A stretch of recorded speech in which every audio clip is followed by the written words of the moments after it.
Good evening. We get music tonight. The producer must be working, Brendan Martin at the dials back there. And I'm Buddy Martin. The program's Buddy Martin Show featuring Loren Meadows, the coach. He'll join us in just a moment. He'll be with us tonight. We're going to have our featured guest, Steve Russell, the guy who's a legendary broadcaster and journalist who's got a lot of stories to tell.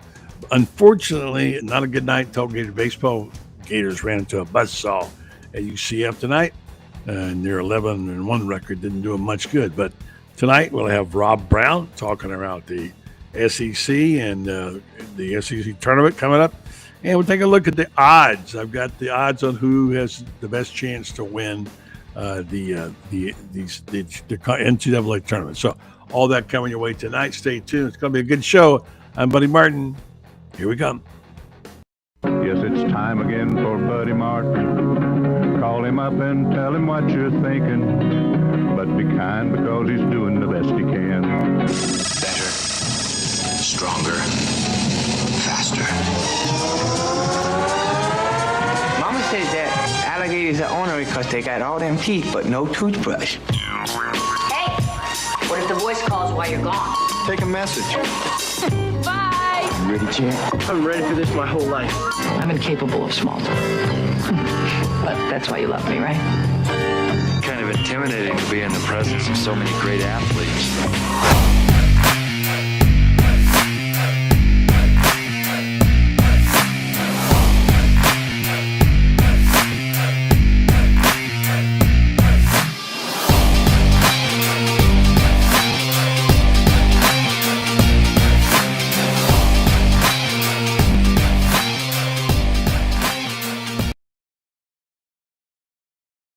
And welcome to a Tuesday edition. I'm not normally driving tonight, but I'm helping out the team.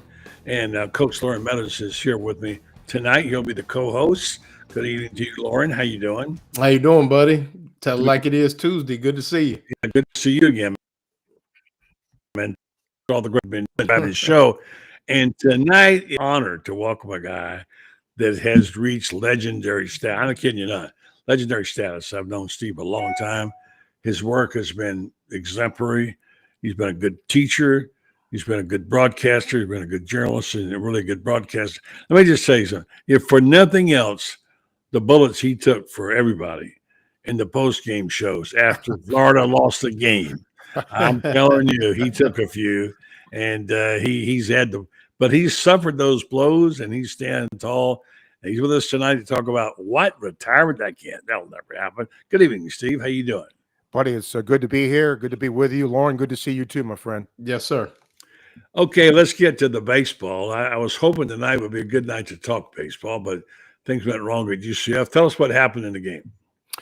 Well, obviously the pitching, when you give up, 13 runs, whatever, I think it's 13-2 last I looked, it just wasn't a good pitching night. And before the season started, fellas, I really believed Florida would go as far as its pitching went, because Kevin O'Sullivan saw last year with his lineup, yeah, great power. You have a once-in-a-generation player like Caglione, but they struck out a lot. And he saw that. In the portal, he went out and got some guys that can hit a home run, but they've already played a little small ball this year. They've stolen a lot more bases at this time of the year than they did last year. So offensively, I think they're going to be okay, but the pitching, Peterson's been okay on Friday. We don't know now about Coppola, who was taken out the other day from his start. And then, Clemente wasn't great on Sunday. So when the SEC starts, which is going to be next weekend at Tennessee, I think that's going to be the big question mark for me is, how good is the pitching going to be? You would know, and Loren, this team is, I've often got myself in trouble with other people complaining about the midweek games. Last year was a great example.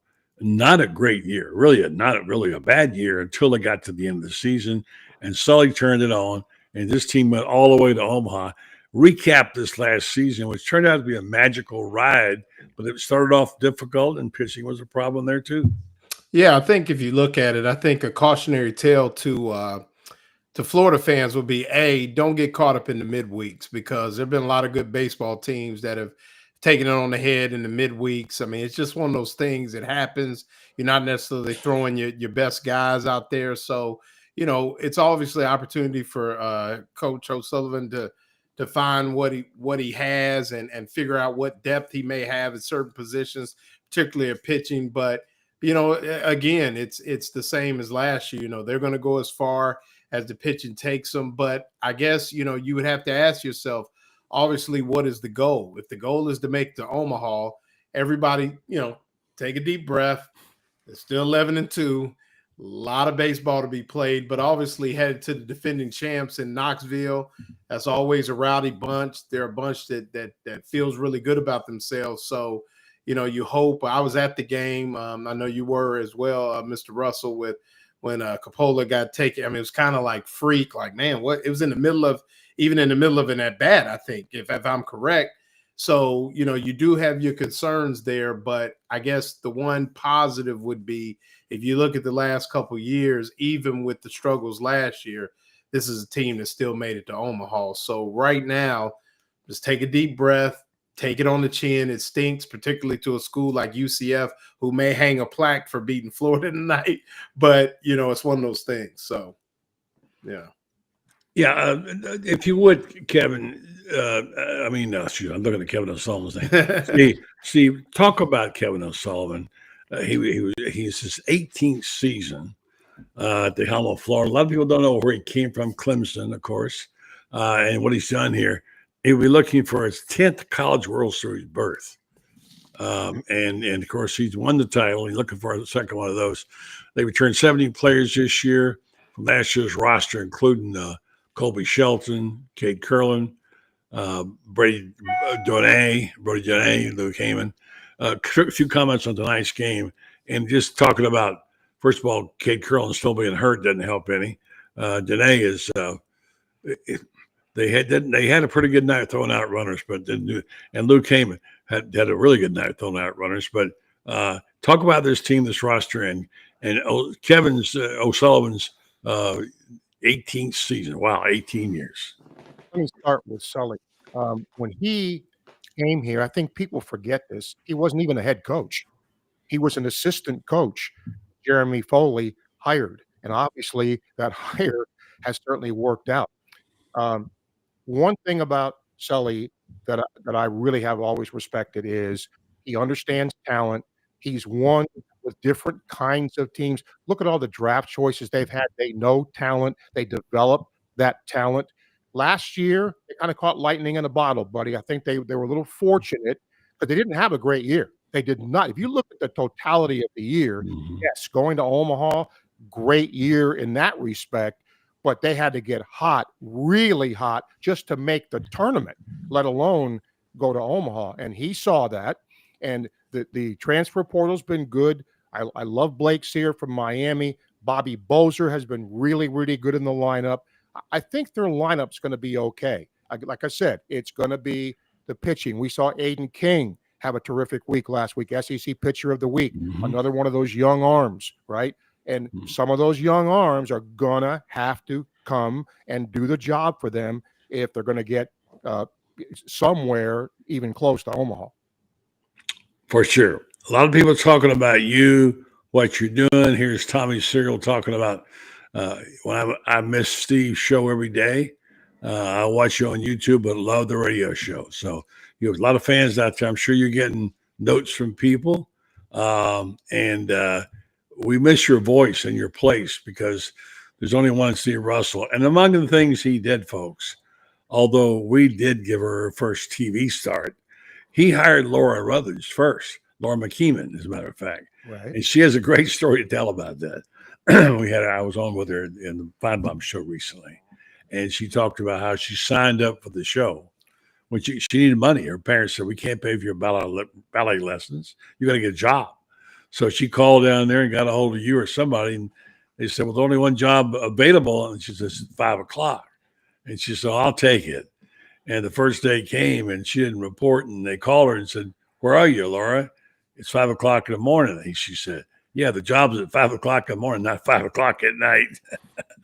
And she stayed through it for the next 2 or 3 months, and then she went on to other great things. So proud of her, what she's done. She's become a megastar. We told her when she first started, when Brendan and I met her and brought her out, You said you can be the next Erin Andrews. You know what? She's just about on her way to do that. Oh, there's no question. And the best part about Laura is she is one of the nicest people on the planet. She is. She's helped our students. They believe me when I tell you this.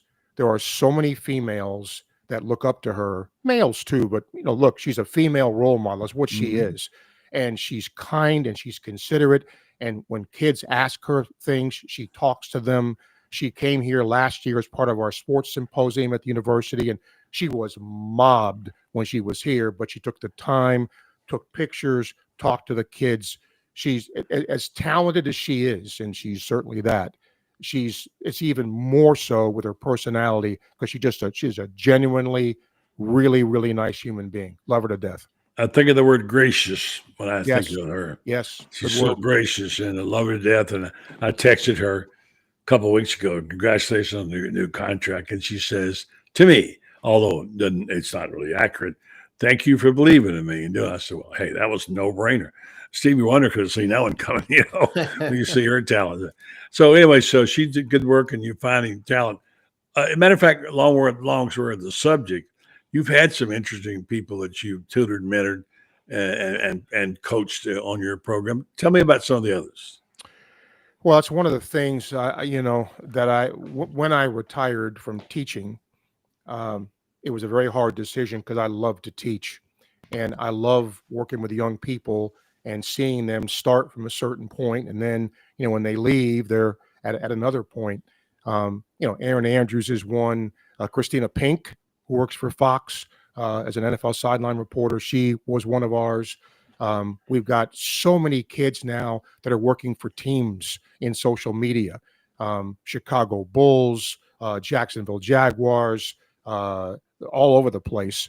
And Chris Kirshner covers the Yankees. He's a New York kid. It's his dream job. He's covering the Yankees for The Athletic. So they're all over the place. We've got TV sports anchors that are all across the country doing their thing.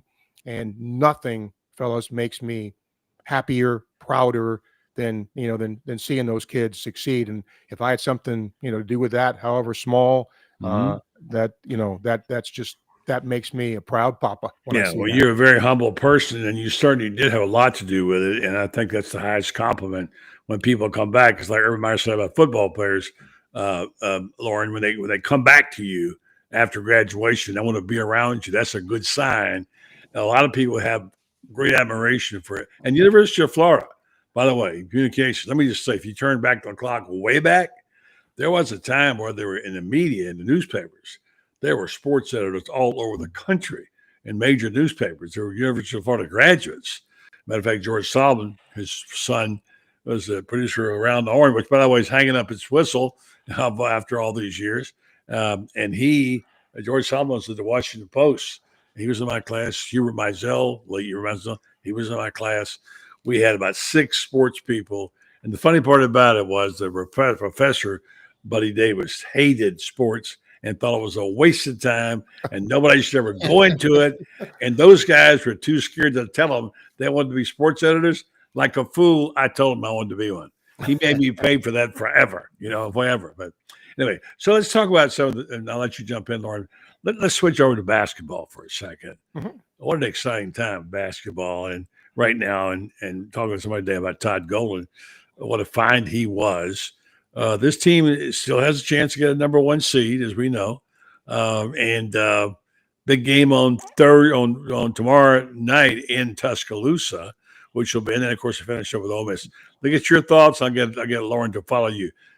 They sit pretty good right now.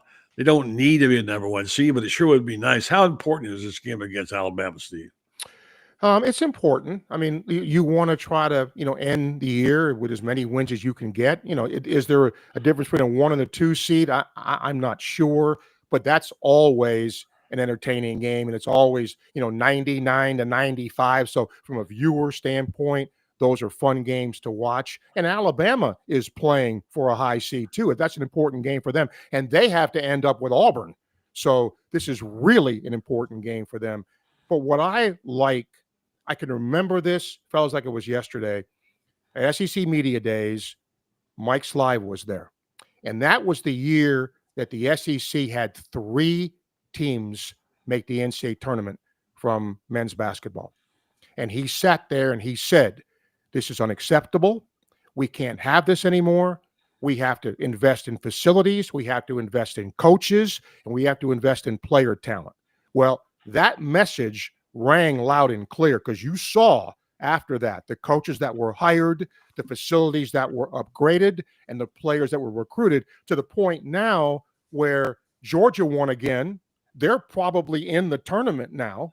And there's probably 10 or 11 teams that are in the tournament right now as we speak, and Oklahoma and Texas can possibly get in there. There might be 13 teams in this league going to the tournament. Fellas, that's nuts. Yeah, that's how good the conference is now. Yeah, I mean, it's unbelievable. I think, I agree. You just look at the amount of depth. And, I mean, one of the things that speaks to the strength of the conference is the fact that, Florida is not only playing for a number 1 seed, but a win tomorrow guarantees them that double bye in the SEC tournament, which, you say, a lot of people say, well, the tournament, it's better maybe to lose, go home and rest. But the fact that you get that double bye with the depth of talent on these teams in that SEC tournament, you win and you're in the semifinals, basically. I mean, that just speaks volumes to what Florida's playing for and who they're up against. So tomorrow in Coleman Coliseum in Tuscaloosa, I mean, it's going to be a war.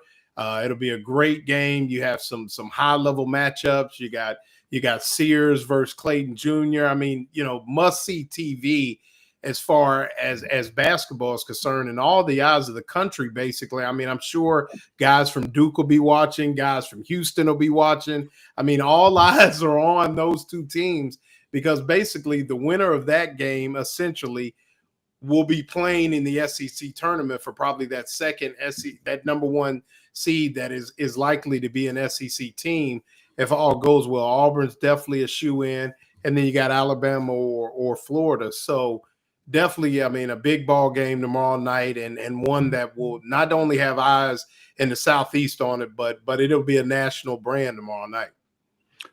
Steve, and I'm going to go over these odds right now and talk about them. And I want to get a good comment from you about the status of Gator football. This being the State of the Union night tonight, we'll get the State of the Union about that. And I know you got to go to bed at a decent hour because you're old like me. I won't keep you too long, but I want to keep you around for a few more if it's okay. Mm-hmm. Auburn is plus 300 to win the whole thing. Auburn is. And then Duke is plus 425. Florida's plus 800 along with Houston 800.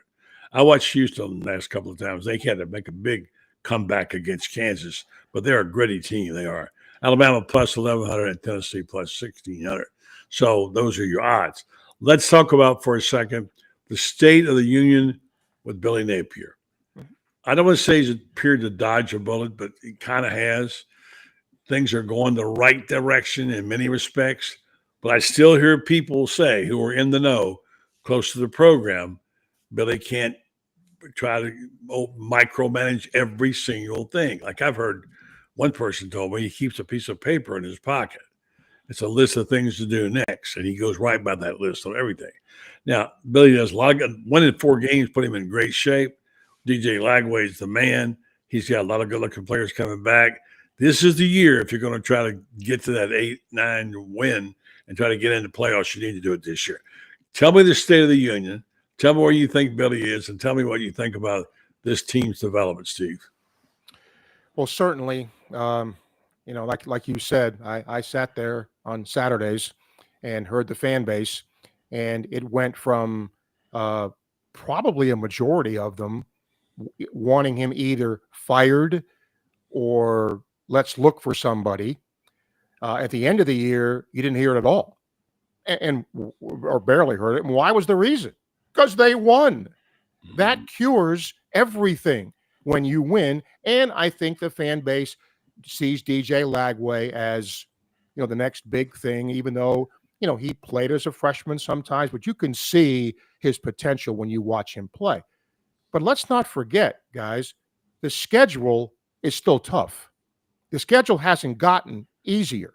And that is a factor. I don't care who you are in what's going to happen in this league. Is Georgia going to be bad? Is Texas going to be bad? I maybe, but I don't think so. So to break through, to really get past 7-5 or whatever that is, can Florida beat a team like that and then get to 9 wins? I doubt 10, but if you get to 9, okay, a fan can see we've made progress.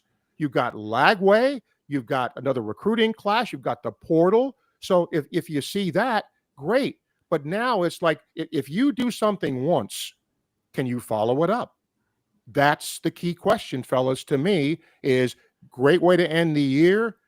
Does the momentum carry over?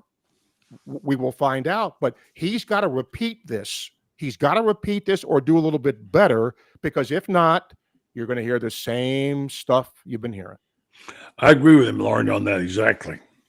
Yeah, I mean, I think he hit it right on the nose. I mean, when you're talking about where things are with the schedule, I think the schedule lines up a little better. I think from the just the order of things, even being able to, we would say odds would be that they would start 2-0 before the trip out to Baton Rouge, but then you follow that up with a trip down to Miami. Who knows what Miami will be, what the situation is, but I agree.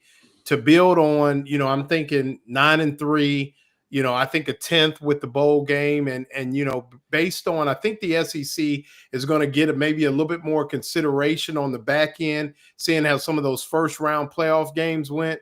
So if you get the right 9 with the 3 losses, close losses, maybe on the road at Ole Miss, or, cocktail party is another close one. But here's the thing that I like is, if Billy Napier can handle the schedule, I think I would look at it almost in stages. Get the first 2, let Lagway get comfortable. Maybe get both or one of the 2 between LSU and Miami, and get to the cocktail party and have it mean something. And I don't mean something in the form of a rivalry, but mean something to the national picture of things, the playoff picture, the SEC race. And now you can judge that based on, okay, this is how far we've come as a football team. And I think you can use that as a barometer, take that, and then in a lot of ways build on it the same way they did this past season, except for, coming off of it, you want to go out and maybe, take care of the rest of the season, not necessarily go backwards as they did with a lot of things under consideration out there in Austin. So I think you almost look at it in stages. You get to the Georgia game in the mix, not looking at, okay, is the next loss the last loss, but looking at it as, is this the time for Florida to take the next step? It almost has an optimistic outlook, and then you go from there. And I like that Tennessee is late, and the reason is it's at home, but I'm not sold on Tennessee. So, you get them where they've maybe taken their lumps by then. You knock them off. You get the Seminoles at home. I mean, it's just, I think it lines up better. Yes, it's daunting, but I think they got a little bit more. The slide isn't as long as it was this past season. So let me get this in with Steve before he falls asleep. Oh no, just my throat. That's all. It's okay. I'll promise this will be last one. Whatever you need, buddy. And I just want to say, give me your thoughts. Are you subscribing to the theory that it's Texas and Georgia next year, Cole, or does some of these other teams have a chance to break through? I don't feel particularly good about LSU's chances. I'm not a huge Brian Kelly fan, but give me a couple of teams besides the obvious one, and tell me if you think it's a lay down Georgia and Texas. I am on the opposite side. I think LSU has a chance. They have a terrific quarterback coming back, and that's always important in any league. And on paper, whatever that means, you guys know what that means, right? But on paper, they've gone out in the portal and done a really nice job. And look, there's pressure that you think there's pressure here. There's pressure on him. And it isn't like they were 4-8, but by LSU standards, last year was not a good year for them. So can they bounce back? I think LSU's got a chance. Arch Manning, we all know how good we think he is, but we don't know that yet, right? And so I haven't looked at Texas's roster up and down, but do we know? We don't really know that yet. And that's the thing. Until you really look at after spring, when that portal time goes away, what we look at now doesn't really mean a whole lot because we don't know what the roster is going to look like until after spring practice. Right. After spring practice, let's go and say, okay, they gained this, they lost that. But until then, it's kind of hard for me, guys, to look at a team and say, this is what you got because you don't know who's going to be around. Yeah. You're right. I agree with you on that. Spring games are kind of trending downward. I sure hope Florida has one because I know it's not just about the players. It's about the sort of the rights of spring for fans. I think it's a chance for them to go and enjoy. They can afford to go in the stadium and watch the players. The families can go. There's plenty of ball games around, softball, baseball. I hope they don't do away with it. But it seems like Steve is trending that way.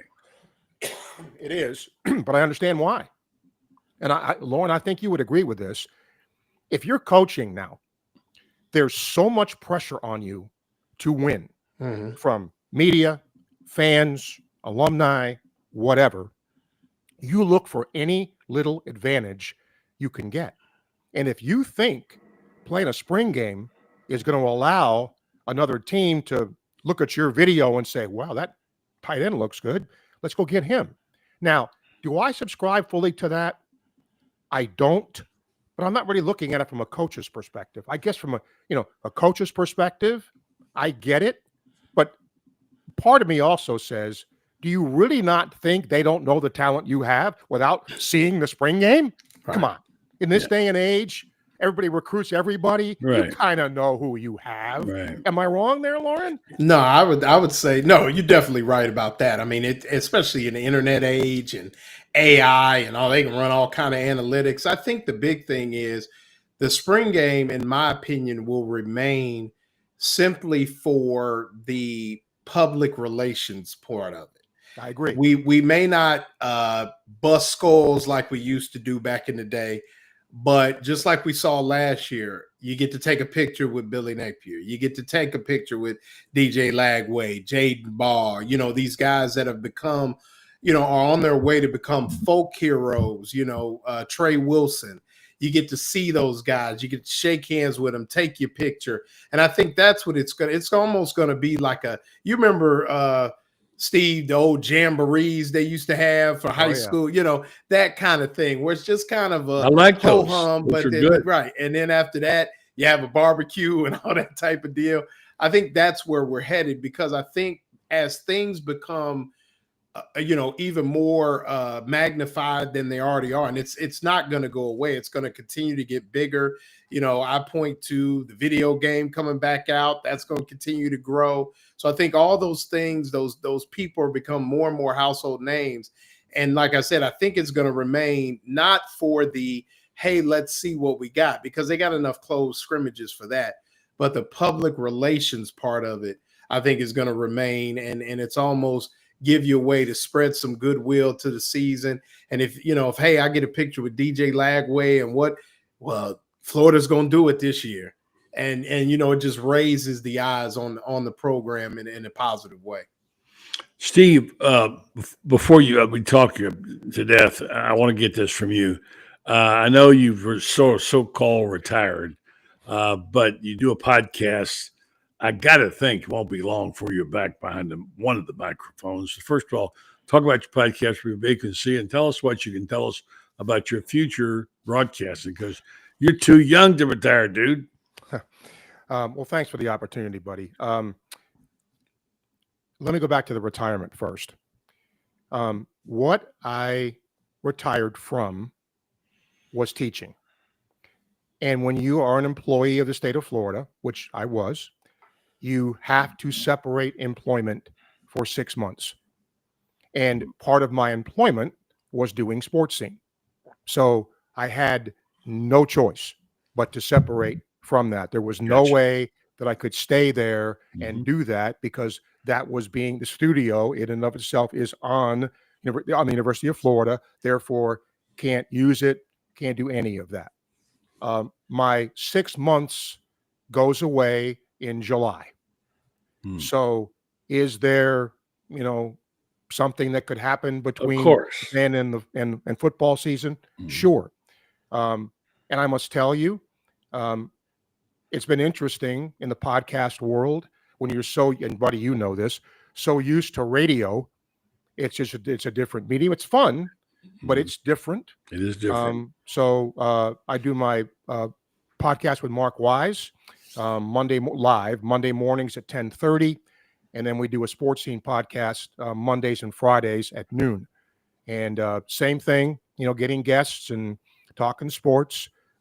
It's not the same, as sitting behind a microphone and taking somebody's call or an email, but it's still good. It's still a good way to communicate. And I see some of the comments here from folks. So all of you who have done that, I can see them, and thank you for those.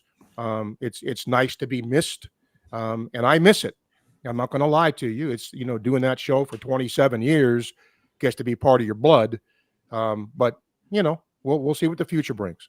Gets to be a part of our blood too, because I don't want to be coming home from a night game in Gainesville and not be able to hear you. That's what I listen to. No doubt. So, all right, man. Thank you so much for being on the program tonight. And again, they just get that podcast wherever you get your podcasts. Is that right? Yes, sir. You go on any platform.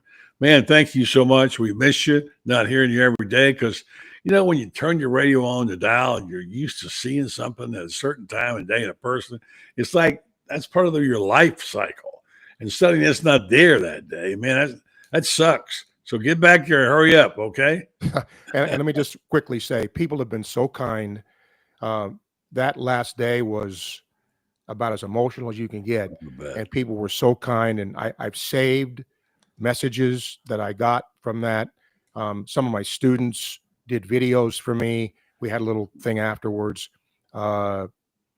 I just don't know how else to say how grateful I was and how humbled I was at that. But buddy, thank you. And we will just see what the future holds. And Lawrence, always good to see you, my friend. Good to see you. Hope you come back more often, Steve. Hope you come back on this show. Anytime, buddy. Anytime. Okay. Loren, go ahead. I'm sorry. I walked on your line. No, sir. I just wanted to, just like, a lot of guys we've had on here, I want to thank you, Steve, for your, your kindness, your humility, and, being new in the space, being new to Gainesville.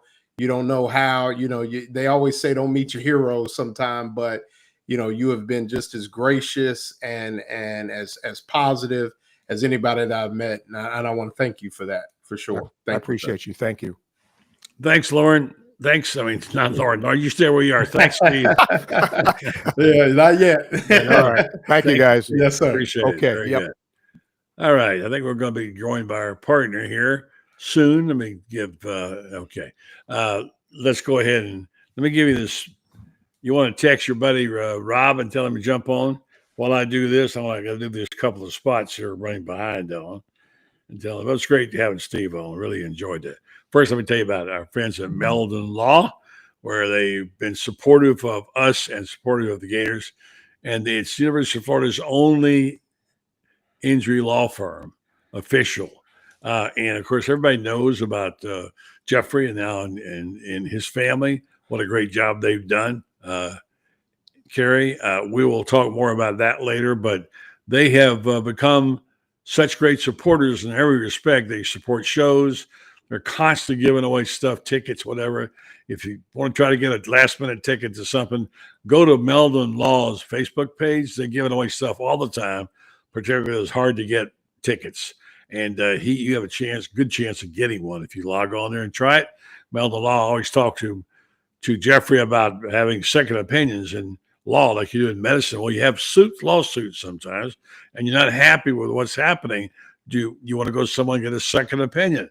They'll take those. Call them Meldon Law, located in 4 places: Ocala, Gainesville, Lake City, and Williston. And they'll do you right.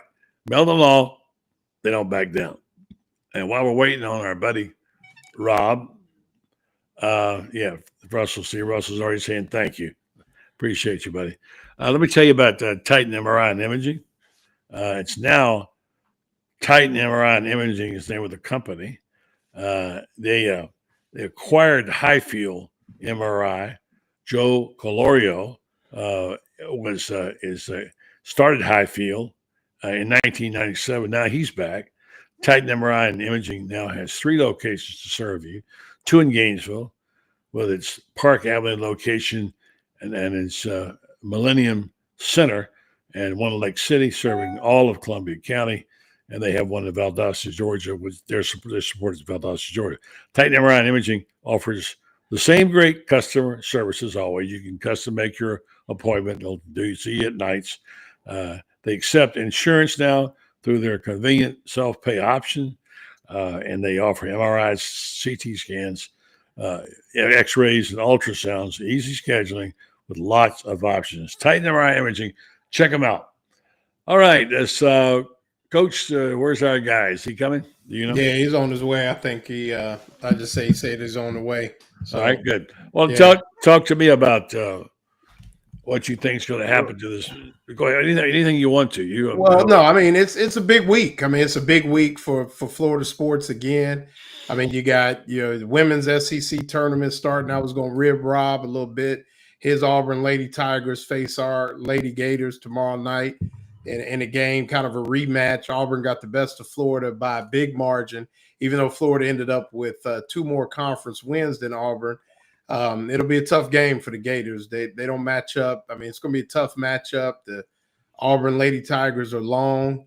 And then, you got the obviously the game with Alabama tomorrow night. Huge game, national game. And then you got the Florida softball team who, is 3rd in the country. Mm-hmm. They play Houston tomorrow night, which will, once again, you got those midweeks.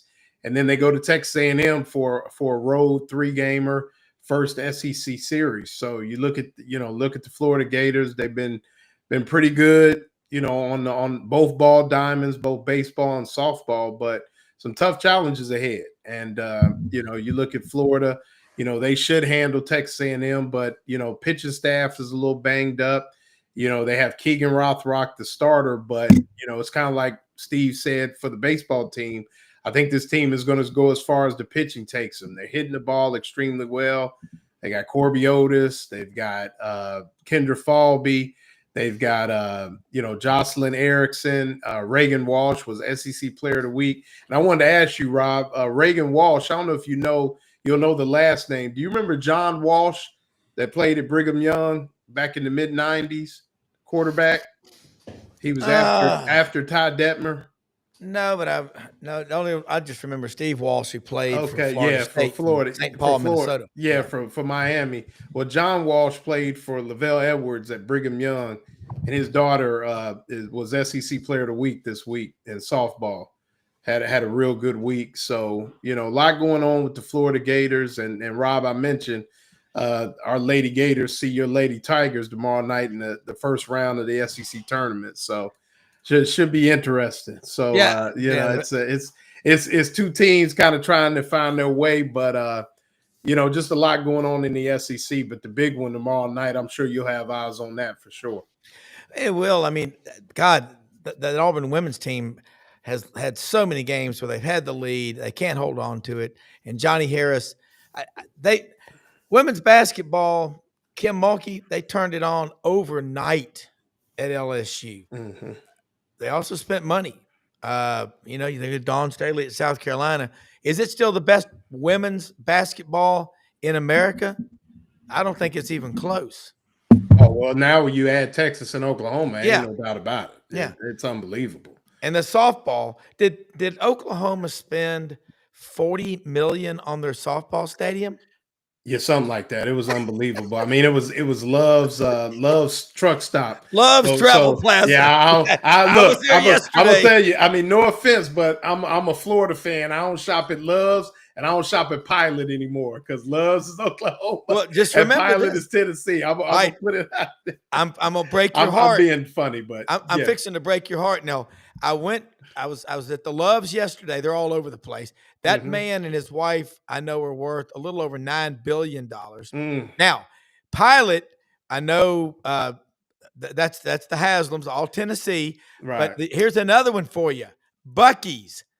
That guy's a Texas A&M Aggie. Well, it shows. It shows. You've been to It's so College big. Station. It shows. That I mean, no doubt about it. Well, like somebody asked me, they said, "Well, we're going to Texas A&M this weekend.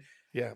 Where do we park?" I said, "You pull right up in front of the track, the baseball stadium, the softball stadium, and it's one huge concrete jungle of a parking lot." I said, "You won't have any trouble finding a space there." I mean, no doubt. I mean, yeah, that place is impressive. But yeah, I mean, I think, when we talk about women's basketball, and this is something that I think has trickled down from the football, is you got to spend some money. I mean, I know for a fact that Florida was right in the hunt for a couple more. They got Miara O'Neal, they got Liv McGill. Congrats to Liv McGill. She was, voted all freshman team for the SEC.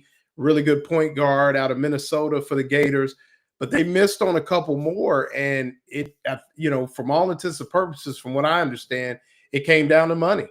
And Caitlin Clark and Angel Reese and a couple of Juju Smith and what just Juju Watkins, are putting this women's game at a level where, it's money to be had. And now the teams that are going to invest in NIL and those kind of things, it's big now. And that's something that, a lot of schools, not only Florida, not only Auburn, are going to have to really work on and keep up with. Or if not, once again, you're going to have the haves and the have-nots. There was money, there was numbers being thrown around. We had the Oklahoma Sooners in here for women's hoops for, last week. Supposedly one girl was 300,000 plus, but they also have 5 girls, Rob, that had over 100 games logged in their careers that did not start their careers at Oklahoma. So, I think it's just the nature of the beast. I mean, we see it in football. It's just going to filter into every other sport, to where things are. Well, I also think the free market will correct these NIL salaries and contracts, because we were sitting there listening, my wife and I, today, to a song on radio, REM, one of their songs. And remember, in the late 80s, REM was so hot as a band. Yeah. They received an $80 million upfront guarantee, to produce music. And that was the end of REM. Now, if you take a look at, say, I had a guy in the music industry tell me this, a big guy, Jason Aldean, country singer. He might get $500,000 as an advance now, because So this is going to come into NIL. I deal with money all the time with clients. People will do it for a while, and it's not that they're not going to support it. It's just that it'll go down. But if you don't have NIL, you're a dead man walking. You got to have it, as frustrating as it is. But you look at the softball team in Florida. I mean, God Almighty, and Steve Russell. That was a great interview with him. Damn, that guy's good. Okay, you think about when Kevin O'Sullivan came. I don't think he'd ever been a head coach. He was an assistant. Jeremy Foley brought him in. 18 years. What? 10 College World Series. Yeah. I mean, most SEC schools, with the exception now, Texas and Oklahoma are new. LSU's done that. Nobody else has. That's it. Right. Absolutely. And I know and also like what Steve Russell said about Billy Napier, and Buddy talked about his to-do list he has every day. I have yet to meet a highly successful person in every aspect of life, as a husband, father, parent, but also as a businessman, business owner. I've never met one who did not put a to-do list together every night before they went to bed. Right. You criticize Billy Napier all you want. And I know I was one of the ones on here after the Miami and the Texas A&M game. But then I started looking, and I said, I picked them to win 8 games, and they went 8-5. You got to I think we're going to see fewer and fewer of these coaches fired after 2 or 3 years. And I think the longer Billy Napier stays at Florida, I think he's going to win more. Yeah, I mean, you look at it from a football standpoint. I'll put my coaching hat on. Yeah. Organization wins you football games. Yeah. It does. When you have a detailed plan, you have a regimen, the way you practice, the way you plan, and I think that's seen here's the way I look at it. It's seen as genius when you win. It's seen as micromanaging in a negative way when you lose. And I think that's where the perception is. And we've talked about it. It's not that Billy Napier is not necessarily going about it the right way. The kids love him. I had another guy, I asked another coach. So I was with two coaches at the game this past weekend, the Texas A&M basketball game. Sat the entire game with them. Had to ask, hey, tell me about Billy Napier. Great dude. Waxing poetic about what kind of guy Billy Napier is. You talk to the players. I spent a lot of time with one of the players in the spring. Great guy. Can go put my feet up, sit, talk to him. All those things matter. And like I said, as the X and O's and the game day stuff, you get the opportunity to improve. And if you look the last 4 ball games, it was an improved football team. It was more physical. It was more organized. And they got it done. So, yes, this is a year where you have to make a little bit more of a step. You have to make some strides. But when you look at being organized, being detail oriented, if you look at any program, the one I coached at when I was the 2 I coached at, the one in Durham and the one in Ohio, both very detail oriented programs. That's why you're successful. So, I think sometimes because Billy Napier can be seen as kind of closed in and they haven't been winning, that's seen as a negative. But I agree with you, Rob. If you look at what any job, you said, any job, my job, we work with, you're familiar, Salesforce. You got detail-oriented data, all those things that you have to look at. The people that do the best are the people that have the sales pitch and the organizational skills to boot. Yeah. And Billy Napier, just the more you watch him from afar and you talk to people that know him, really talk to the players. What do they think about him? And he's really, you could say you can call him low energy. He's not. He's just real even keel. He's like my wife is a calming presence. People are attracted to that as opposed people are repelled if you come across as desperate, it drives them the other way. You can't do what Florida did in recruiting at the end and flip all those 4 and 5-star players unless they believe the long-term vision. And who are your best recruiters? Your current players. You know that. Yeah, if the kids, and they are all kids, they're 17, 18 to 23, 24, they're gonna find out immediately, and Billy Napier probably gets a lot of criticism because he's not flipping out, screaming and hollering, and that's nothing but a waste of time that you have to walk back anyway. Right. I am OCD about anything that I do. I've never seen anybody successful that's not OCD, really. Right. You have to. Nick Saban, do you think that guy is sitting on his ass in retirement and just counting his money? You're crazy. Because he wakes up every morning like Jack Nicklaus or Tiger Woods. They have a vision of who and what they are. Do you think Jack Nicklaus at his age today, if you went out and played him in golf, he would try to beat you? He would not go out there and let you beat him just to make you feel good. No doubt. No, neither does Steve Spurrier, from what I understand. That's what I love so much about Steve Spurrier is no doubt. I loved him when he was coaching in the SEC at Florida, even though at Auburn, I said he's going to make everybody work their ass off or they're out of a job. Right. He completely changed college football in the SEC when he came in. Remember that great quote? You've quoted him. Franz has, Buddy. When Shane Matthews, someone said, Coach, do you know who your starting quarterback's going to be? Steve Spurrier replied, I don't know yet, but I'll guarantee you one thing: he's going to lead the SEC in passing. I love that kind of if you can confuse confidence and being cocky if you want to. That's just confidence.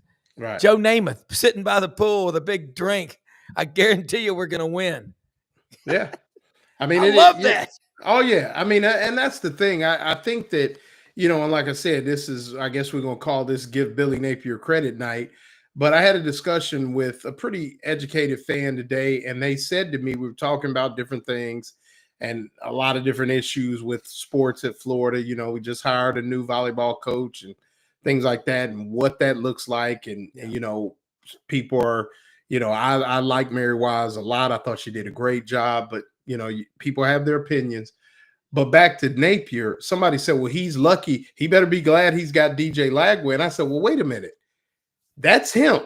He didn't inherit DJ Lagway. He recruited DJ Lagway. He identified him early. He brought him in. Yeah. He kept him. He fought everybody off when they were coming in at the end. That is a thing. He's not lucky to have DJ Lagway. He earned that.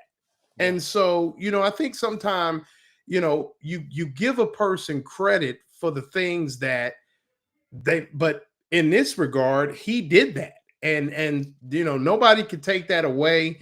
And I think that that's where we talk about, and when we talk about just doing the things, maybe his meticulous nature allowed him to identify this kid from Willis, Texas, who at the time I think was barely a 4-star, then elevated himself to, arguably the top quarterback in the class. So, I think that some of those things, I mean, we got to call a spade a spade. No, there haven't been great things all the time, but in some regard, he's put himself in a position to take this next step if they're able to. Everything's right for the picking because they really have done things the right way, and the morale couldn't be better.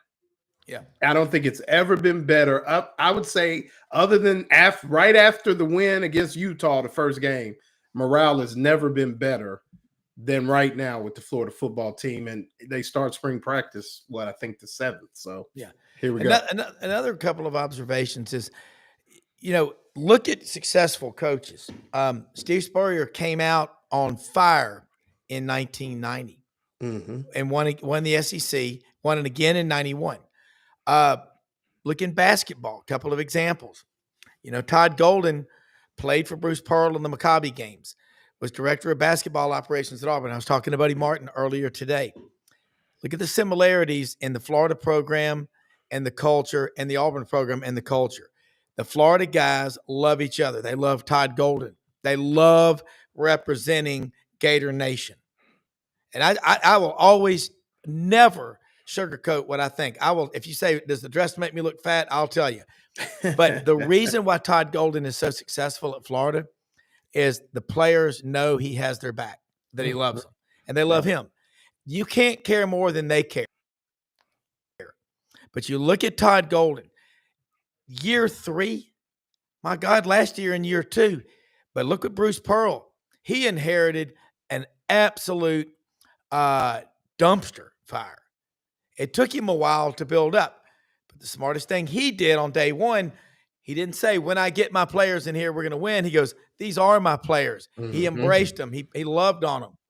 And I've in life, the people I've respected the most are the ones who were the toughest on me, but always said, I love you. If I didn't love you, I wouldn't put this effort into making you better.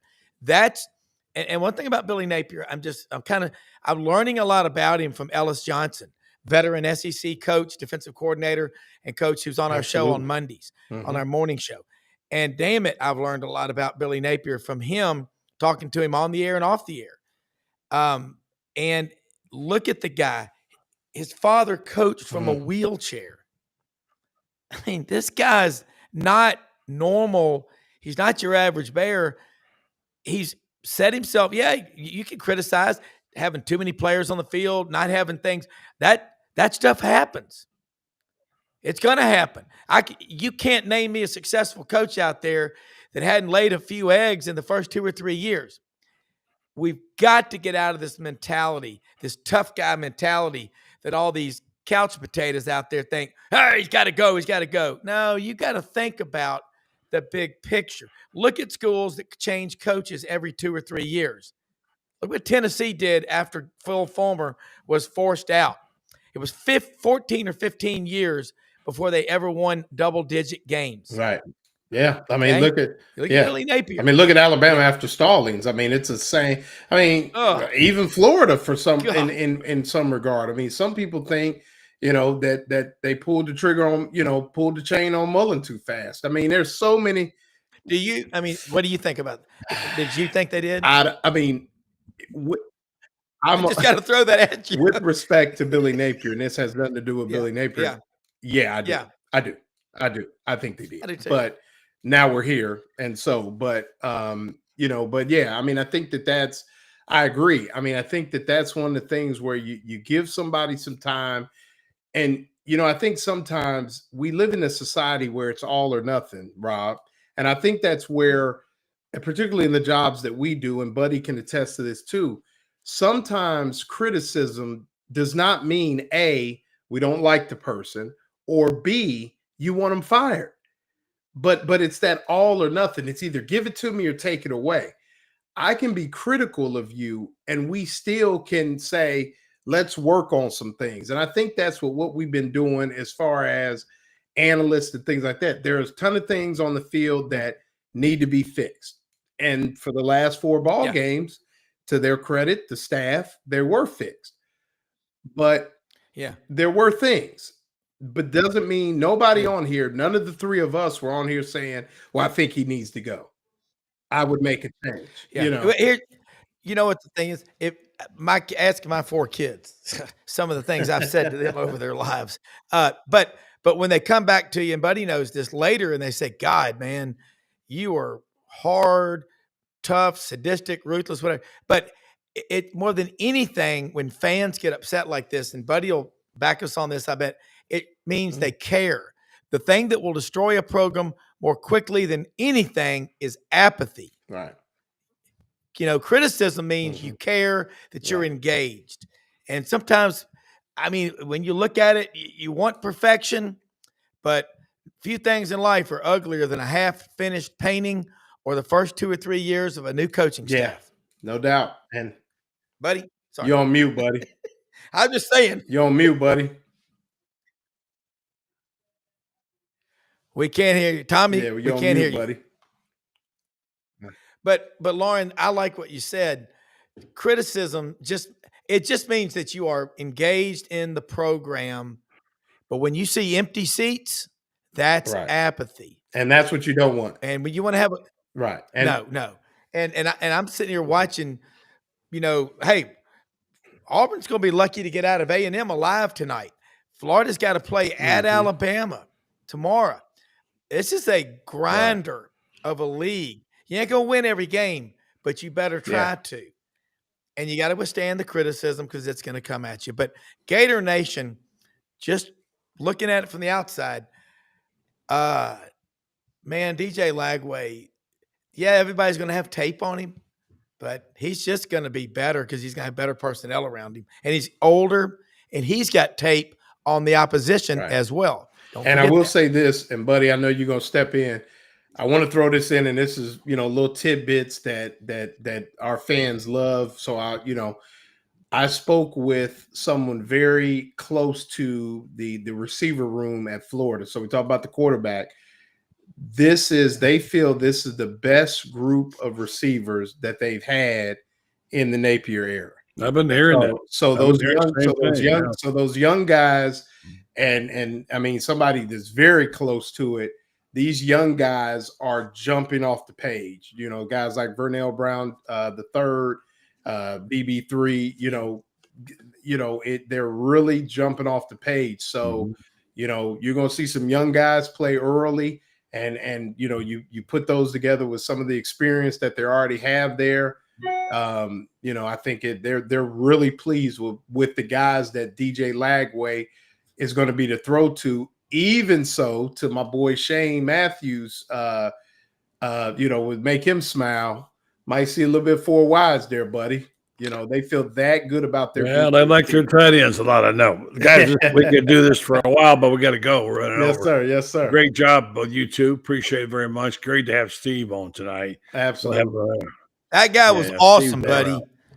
That guy was good. He knows what he's doing. So it's great to see him back. He'll be back on with us again. So love you guys. Did a great job tonight. Appreciate it, Rob.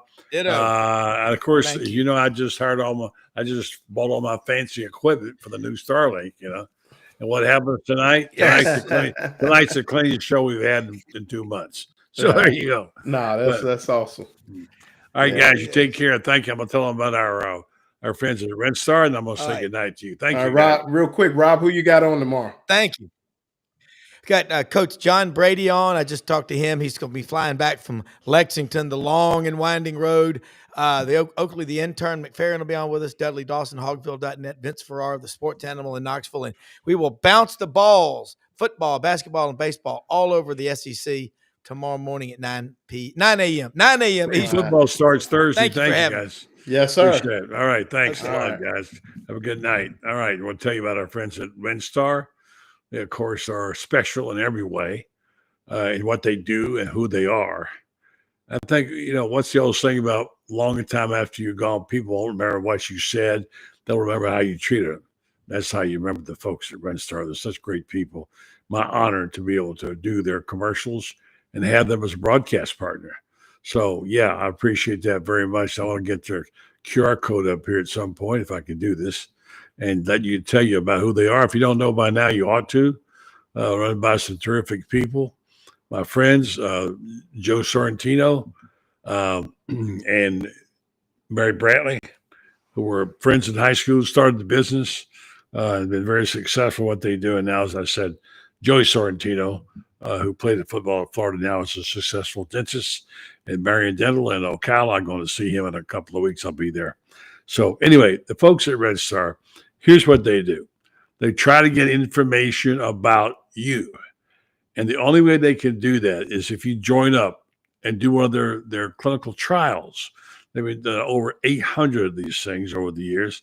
And you do these control studies and you get the results, the data, send them off to these companies and get a better idea of what our DNA is in terms of a community and what needs to be done to treat us. This is good for you. This is good for the folks at Red Star. This is good for the folks who live in North Central Florida. So I encourage you, please, go to redstar.net and look it up. Find out they have a lot of these things. I don't know what the latest ones are, but they're always trying to find out things about, measles in the news, whatever. They're doing these studies. They put that data right in there and it goes in to help us. So check them out. Red Star Medical Research, seeking tomorrow's answers to the health questions of today. They'll wrap it up tomorrow night. We're back with, we're going to have Edgar Thompson tomorrow night. Yeah, Edgar Thompson will be on. And Allie will be back. We always miss Allie when she's not there. And we'll be coming to you at the same time, same station, right here on this show. Who remembers that? Right here on this show. Yeah. That get you? If you're older than 50 or 60 years old, you'll know that was Ed Sullivan. All right. Even though it was a very, very bad imitation of Ed Sullivan. So, all right, folks, we wrap it up here tonight. Yeah, thank you to our guests tonight. Thank you to our friends or listeners. Thank you for listening and watching and make this show so popular.